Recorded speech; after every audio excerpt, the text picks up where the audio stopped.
24 лютого росіяни забрали у них рідні домівки. Добрий день, ми з Херсонської області. Наша, напевно, вже дуже відома Олександрівка, але, на жаль, вона зруйнована. А там у нас ничего нет, у нас развалины. Додому ко мне приехали. Все, что у меня было дома, все забрали. Зараз живут они там. Нет у нас дома, нет у нас ничего. А коли вже почали там летіти все гради, почали на нас усе летіли, вже і двері, і рами, і все на нас сипалось, все рушилось, то ми вже дуже перелякались. Страх і безвихідь змусили українців шукати бодай якоїсь безпеки і даху над головою. Львівщина стала прихистком для 250 тисяч вимушених переселенців. У Львові, зокрема, спеціально для ВПО побудували модульні містечка у 3 локаціях на 300 осіб кожне.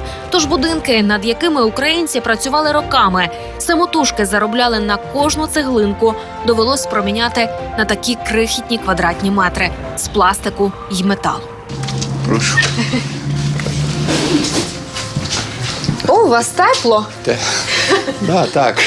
Але зараз немає світла. Світло з'явиться, то ще тепліше. Невеличка кімнатка розрахована на 4 жителів. Тут мешкає Фазель Манан. На умови не скаржиться. Є ліжко, шафа, невеличкий столик. Ви розумієте, зараз в Україні така є ситуація, що не треба шукати комфорт. От те, що є, дякуючи Богу і дякуючи тим людям, що дають такі прихисти, дуже комфортно. Чоловік – сертифікований медик і ще з 2014-го допомагає українському війську. Переїхав сюди з Каховського району після того, як пробув в окупації 2 місяці. Орки, коли приїхали, то вони знали, що вони шукали волонтерів, активістів, всіх шукали. І я майже місяць, я не міг виїхати. Я взяв з собою спальний мішок. Я по посадкам, по балкам, так, майже місяць. Переховувалися, так? Переховувався, так. В модульних містечках двері відчинені для всіх і не лише для людей.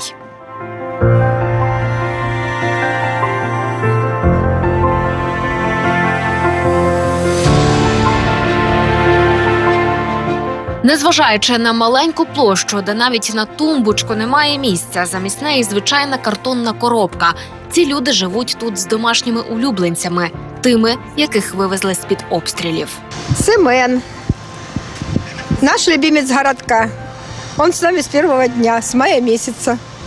Он с Мариуполя, а мы с Северодонецка, а они с Попасного. Все бомжи, которым возвращаться некуда. И вот это наша отрада, красавчик Семен. Ранок у цьому модульному містечку розпочинається з аромату, що доноситься зі спільної кухні.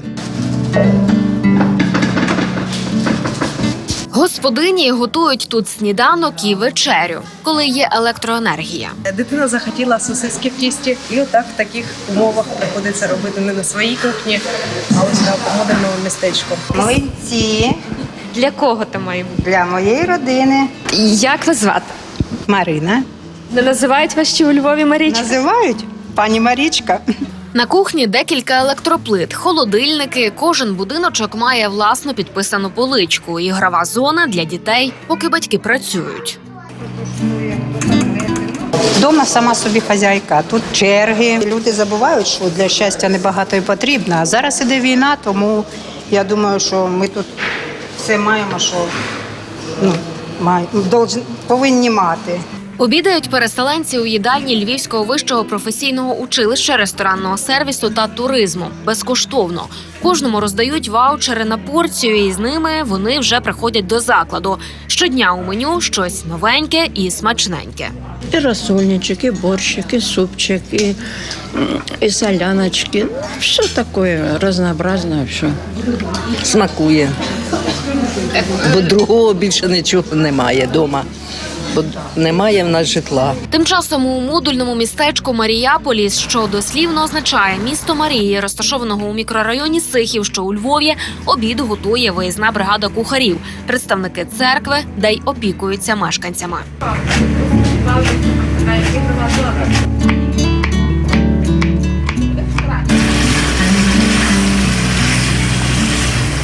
Сьогодні в нас на обід уха і салат Дністер з капусти. Будемо робити тефтельки з сиром, рис з овочами. Ну і, напевно, ще будемо щось давали. У нас завжди щось з'їдаємо. Кубаску, печеньку. Є якась улюблена страва тут у мешканців? Так, дуже люблять картоплю, і вони взагалі і чистять її. Приходять, допомагають нам. Щоранку сюди привозять свіжі продукти і навіть теплий хліб. Є кімната відпочинку, де у вільний час жителі можуть підзарядити гаджети, поспілкуватись чи попрацювати. На випадок вимкнення електроенергії є генератор, що забезпечує безперебійну роботу кухні. На стінах кімнати відпочинку оголошення про роботу. До слова, 50% мешканців успішно знаходять собі місце праці. Як от Ліля Семенова. Жінка якраз повертається додому. Вона практичний психолог і вчитель біології одразу у 2 школах.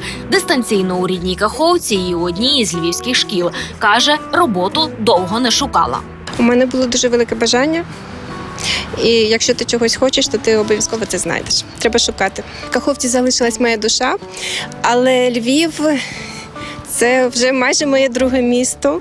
Тут навчається мій син. Навчається тут і Арсеній. Його сім'я в окупації на Луганщині. Хлопець розповідає, щоб відвідувати пари онлайн у тимчасових будиночках є усе необхідне. Тут доволі швидкий Wi-Fi. В принципі, його достатньо вистачає і для навчання, і для того, щоб завантажувати матеріали для навчання, фільми, якісь відеолекції. Я розумію, що саме наше покоління, воно має відбудовувати нову країну, воно має відбудувати країну після війни. І я розумію, що цей тягар буде, ця відповідальність саме на нас покладена, тому я хочу бути в когорті тих, хто саме буде відбудовувати нашу країну. Щодо самого дизайну помешкань, він невибагливий. Є електрична батарея, аби було тепло, проте мешканцям надокучає пліснява. Вентиляции тут не выстачает. Я просушивала недавно, у меня чистое, видите? Чистое, я просушиваю регулярно. И вот это одеяло по это. Ну, чтобы тут сделали вот отверстие, чтобы циркулировал воздух. Все сыро, пластик, мы болеем, капец просто. Это летний вариант, где можно летом хорошо, но зимой. Санвузол, як і кухня, спільні для всіх. Є 6 пральних і 5 сушильних машин. Кожна сім'я має можливість кілька разів на тиждень принести білизну. Вони приносять її там в різних пакетах, маркують. І тут відбувається прання, одразу ми сушимо. Тобто приблизно через 2 години людина забирає чисте, сухе, готове до того, щоб ним користуватися. У кімнаті багато речей не помістиш, та й поміщати нічого. Ці люди втікали від війни, зібравши усе життя всього лише в одну валізу. Любов із сином Валентином із Попасної вивезли комп'ютери і документи. Уже на місці, замість речей першої необхідності, довелось придбати протез. Валентину під час евакуації снаряд, що розірвався поруч, відірвав ногу. У меня его вырвало, у меня там дырка просто была, и нога держалась там на шкуре, грубо говоря.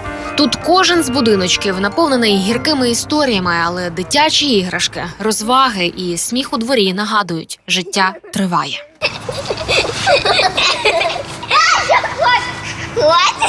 Тут відзначають свята, тут народжуються немовлята. Ой, Боже.